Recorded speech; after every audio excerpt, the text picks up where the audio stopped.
કરીએ કોંગ્રેસની રણનીતિથી।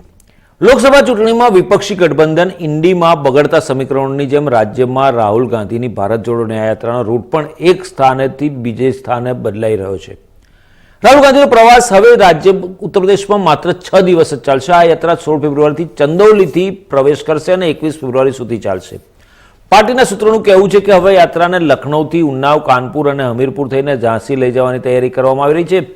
21 ફેબ્રુઆરીએ યાત્રા ઝાંસીથી મધ્યપ્રદેશની સરહદમાં પ્રવેશ કરશે। યાત્રાના રૂટમાં ફેરફારને કારણે પદાધિકારીઓને નવેસરથી તૈયારીઓ કરવા સૂચના આપવામાં આવી છે। આ નિર્ણય પાછળ પાર્ટીના નેતાઓના મેનેજમેન્ટ પર પણ સવાલ ઉઠી રહ્યા છે। અંતિમ તૈયારીઓ થાય તે પહેલા જ યાત્રાનો રૂટ જાહેર કરવામાં આવ્યો હતો।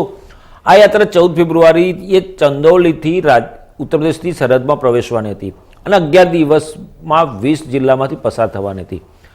આ યાત્રા ચંદૌલીથી વારાણસી, ભદોહી, પ્રયાગરાજ, પ્રતાપગઢ, અમેઠી, રાયબરેલી, લખનઉ, સીતાપુર, લખીમપુર ખેરી, શાહજહાંપુર, બરેલી, રામપુર, મુરાદાબાદ, અમરોहा, સંભલ, બુલંદશહર, અલીગઢ, હાથરસ થઈને રાજસ્થાન જવાની હતી। પ્રદેશ પ્રમુખ અજય રાયનું કહેવું છે કે બોર્ડની પરીક્ષા 22 ફેબ્રુઆરીથી શરૂ થઈ રહી છે, જેના કારણે આ નિર્ણય લેવામાં આવ્યો છે।